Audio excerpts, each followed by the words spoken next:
नमस्कार,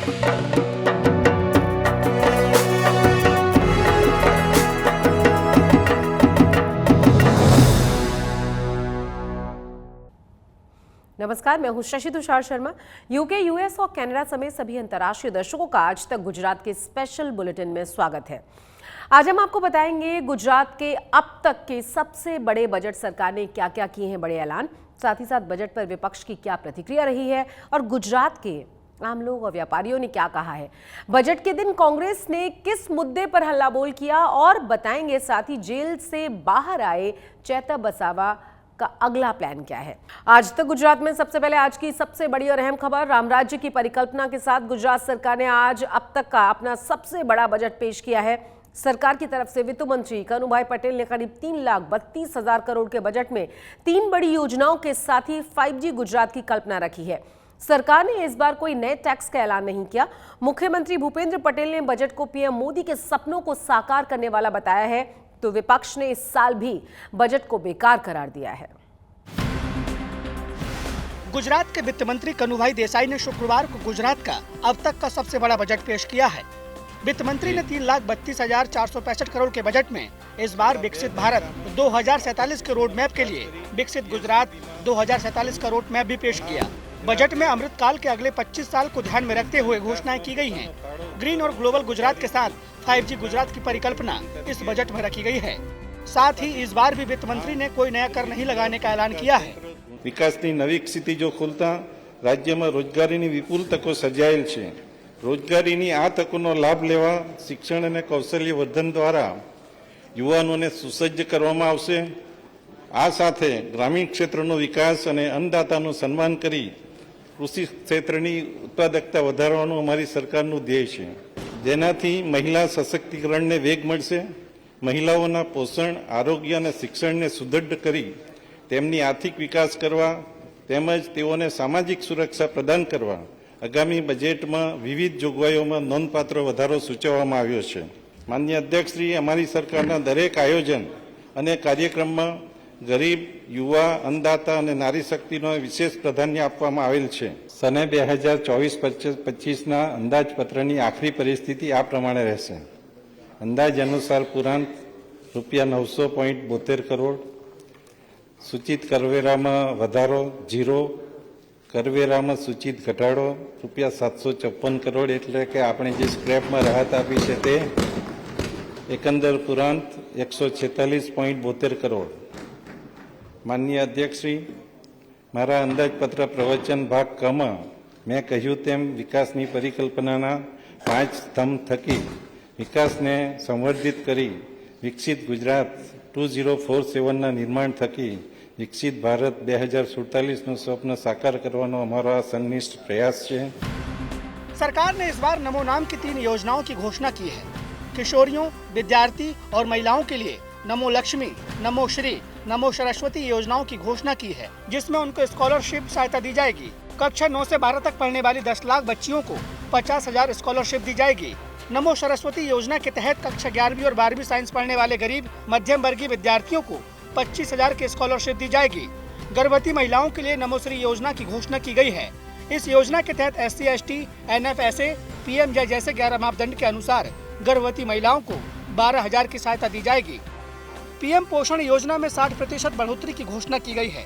तो अयोध्या धाम से गुजराती यात्रियों के लिए यात्री भवन बनाने की घोषणा भी की गई है। गुजरात में जन रक्षक योजना के तहत अब सभी इमरजेंसी सेवाओं के लिए सिर्फ 112 नंबर डायल करना होगा। बजट में सरकार का दावा है कि साल 2022-23 में गुजरात की प्रति व्यक्ति आय 2,73,558 हुई। साथ ही सरकार का दावा है कि देश के औद्योगिक उत्पादन में भी गुजरात का हिस्सा बढ़कर 18% हो गया है। इसके अलावा सरकार ने अपने सभी योजनाओं में बजट बढ़ोतरी की घोषणा की है। गुजरात सरकार का लक्ष्य है कि साल 2047 तक राज्य की अर्थव्यवस्था 3.5 ट्रिलियन अमेरिकी डॉलर की हो जाए। अभी ये सिर्फ 0.28 ट्रिलियन अमेरिकी डॉलर की है।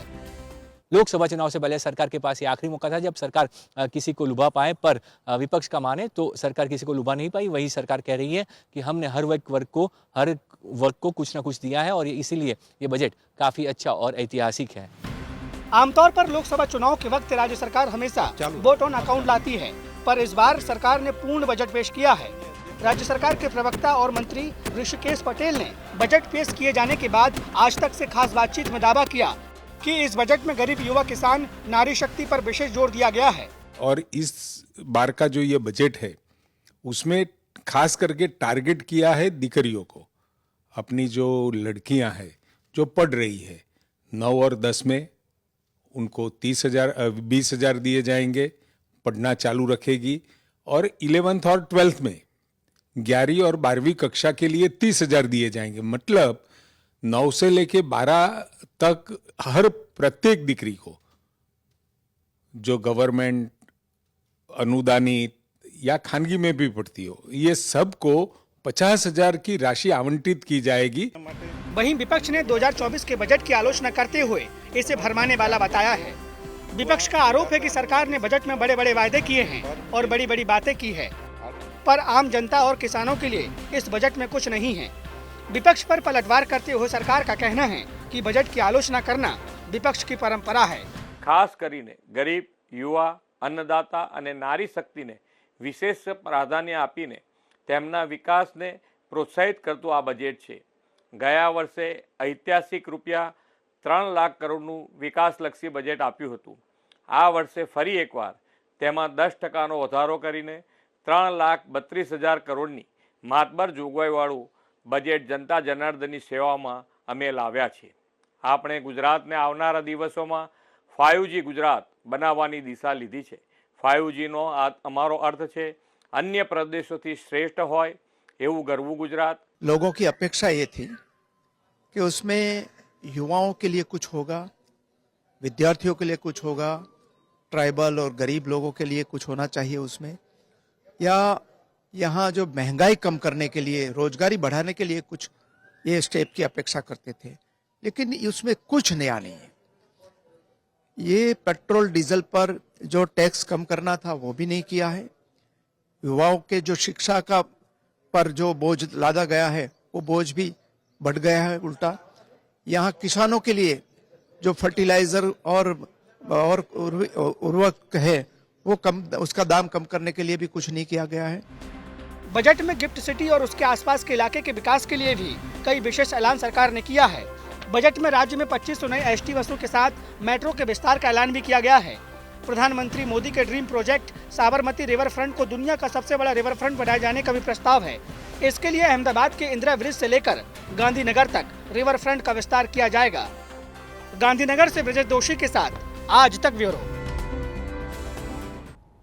कांग्रेस ने नए बजट को नाउम्मीद करने वाला बताया तो कांग्रेस के नेता अर्जुन मोढवाडिया ने आज तक से खास बातचीत में कहा कि बजट में सरकार ने आम लोगों पर ध्यान दिया ही नहीं है और अब तक आम लोगों के पास पैसा नहीं आएगा, किसानों की आय दोगुनी नहीं होगी, $3 ट्रिलियन का लक्ष्य सपना ही रह जाएगा। अर्जुन मोढवाडिया से बात की हमारी संवाददाता ब्रजेश दोषी ने। अर्जुन भाई, आज जो बजट पेश हुआ, सरकार बोल रही है सबसे बड़ा बजट है, सभी वर्ग का ध्यान रखा गया है, सभी लोगों के लिए कुछ ना कुछ दिया है। किस तरह से देखता है विपक्ष इस बजट को? 3,25,000 करोड़ का बजट आज विधानसभा में भारतीय जनता पार्टी की सरकार ने पेश किया। लोगों की अपेक्षा ये थी कि उसमें युवाओं के लिए कुछ होगा, विद्यार्थियों के लिए कुछ होगा, ट्राइबल और गरीब लोगों के लिए कुछ होना चाहिए उसमें, या यहाँ जो महंगाई कम करने के लिए, रोजगारी बढ़ाने के लिए कुछ ये स्टेप की अपेक्षा करते थे। लेकिन उसमें कुछ नया नहीं है। ये पेट्रोल डीजल पर जो टैक्स कम करना था वो भी नहीं किया है। युवाओं के जो शिक्षा का पर जो बोझ लादा गया है वो बोझ भी बढ़ गया है उल्टा। यहाँ किसानों के लिए जो फर्टिलाइजर और उर्वरक है वो कम, उसका दाम कम करने के लिए भी कुछ नहीं किया गया है। रोजगारी बढ़ाने के लिए भी कुछ नहीं है। एमएसएमई के लिए भी कुछ नहीं रखा है। सिर्फ जो भी दिया स्कीम दी गई है वो ग्लोसी बना के जनता के सामने पेश की गई है। एक भी नई आइटम उसमें प्रोविजन किया गया नहीं है। इस बार कोई बिना टैक्स बढ़ाए जो टैक्सेशन पार्ट है, कोई भी नया कर जो है वो नहीं लगाया है, तो क्या ये राहत की बात है जनता के लिए? क्योंकि इस बार कोई नई बढ़ोतरी नहीं कही टैक्स में। देखो, जब जीएसटी आने के बाद टैक्स की बढ़ोतरी या कम करने का जो संभावना थी वो कम हो गई, इसलिए कि कहाँ बढ़ाए। जो भी माइनर थोड़ा सा इधर उधर करते हैं, इसके सिवा टैक्स बढ़ाने का कोई भी जो पावर स्टेट के पास रहना चाहिए वो है ही नहीं। इसलिए उसमें तो हर साल ऐसा ही होता है। जब से जीएसटी आई है उसके बाद कोई टैक्स में ज्यादा कटौती या ज्यादा बढ़ोतरी नहीं की गई है। बजट पर कांग्रेस के आरोपों का जवाब दिया है गुजरात सरकार के प्रवक्ता मंत्री ऋषिकेश पटेल ने। आइए सुनते हैं इस पर उन्होंने कहा क्या है। ऋषिकेश भाई, क्या अलग इस बार बजट में? बड़ा बजट तो कर दिया, आंकड़ों में तो बड़ा बजट है, पर जनता को क्या, आम जनता को क्या मिला? क्या नई चीजें इस बार बजट में दी गई है?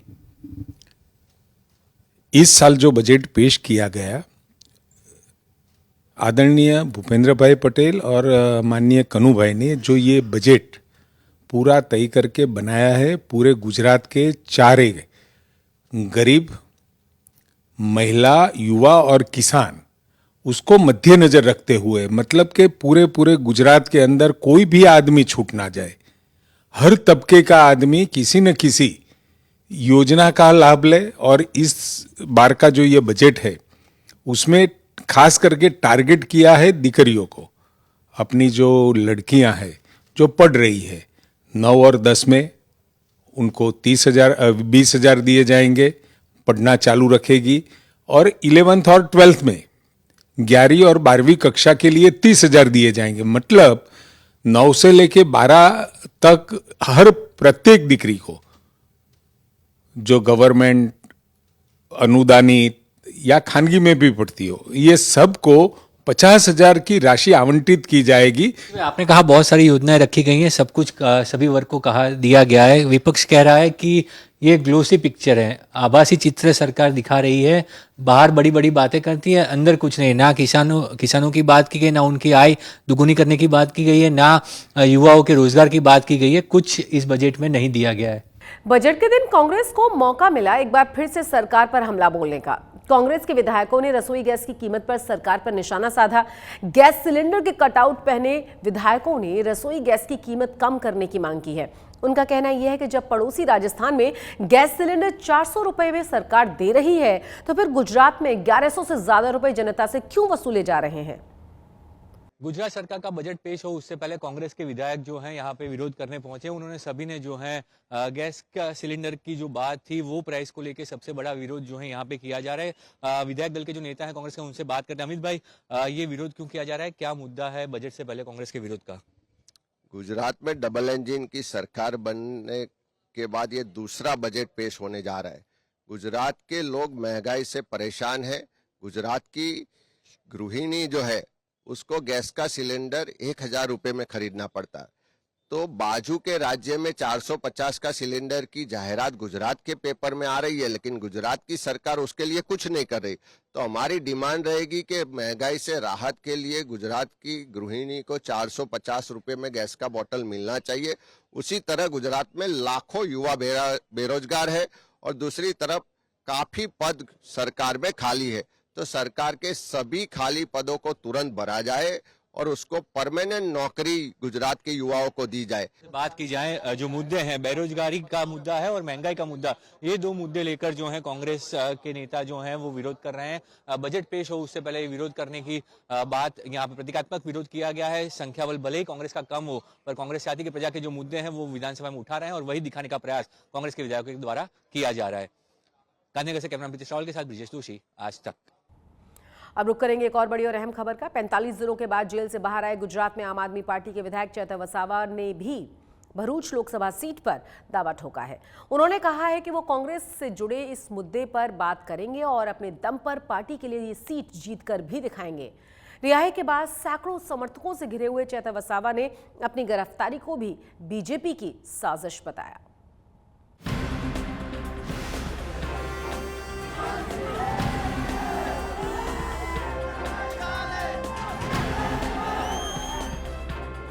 राजपीपला जेल से बाहर आने के बाद नर्मदा के डोडियापाड़ा से आम आदमी पार्टी के विधायक चेतर वसावा का राजनीतिक कद और बढ़ गया है।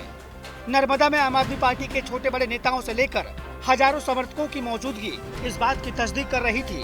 तेज तर्रार छवि के इस आदिवासी युवा नेता ने जेल से छूटते ही फिर से आर या पार की लड़ाई का ऐलान कर दिया है। नर्मदा के कोर्ट से जमानत मिलने के बाद जब चेतर वसावा 45 दिनों के बाद पत्नी बच्चे के साथ जेल से बाहर आए, तो उनके स्वागत के लिए गुजरात आप के अध्यक्ष येसुदान गढ़वी और गोपाल इटालिया जैसे बड़े नेता मौजूद थे। स्वागत के लिए समर्थक भी बड़ी संख्या में आए थे। कोर्ट ने चैतर वसावा को नर्मदा जिले से बाहर रहने को कहा है, तो जेल से उनका काफिला भरूच जिले की ओर बढ़ा। खुली छत वाली गाड़ी में सवार चैतर का काफिला जिस गांव से होकर निकला, वहां उनका फूल मालाओं से स्वागत किया गया। उनके समर्थन में जमकर नारे भी लगाए गए। चैतर के समर्थन में मौबी में एक रैली भी आयोजित की गई है। यहाँ भी चैतर के समर्थकों का सैलाब उमड़ा। भारी जन समर्थन से उत्साहित चैतर वसावा ने इस मौके पर फिर से दोहराया कि वो भाजपा के दबाव में नहीं आने वाले। अपनी गिरफ्तारी को लेकर उन्होंने गुजरात की भाजपा सरकार पर भी हमला बोला। बीजेपी ने कांग्रेस और आम आदमी पार्टी के कई सारे एमएलए को साम दाम दंड भेद नीति अपनाई है। मेरे साथ भी आगे बहुत बार हो चुका है, लेकिन बीजेपी हम ना सफल रही, इसलिए ये राजकीय किन्नाखोरी रख के यहाँ मेरे साथ भी ये षड्यंत्र करके एफआईआर किया है। आने वाले दिनों में बीजेपी कुछ भी करेगी, लेकिन हम उनसे डरने वाले नहीं हैं। हम आम आदमी पार्टी में है, आने वाले दिनों में भी आम आदमी पार्टी में रह के ही लड़ेंगे। और बीजेपी इतने सालों से यहाँ है तो पुलिस तंत्र की, पुलिस प्रशासन का उपयोग कर रही है, सीबीआई का उपयोग कर रही है, ईडी का उपयोग कर रही है। एक स्टोरी बना के हमको हमारे पे केस किया और हमारे पे केस करने के बाद मुझे टारगेट करते करते मेरे फैमिली को भी टारगेट किया। मेरे धर्मपत्नी शकुंतला जी, साथ साथ मेरी बहनें और कहीं 9 लोगों को उन्हें अरेस्ट कर लिया।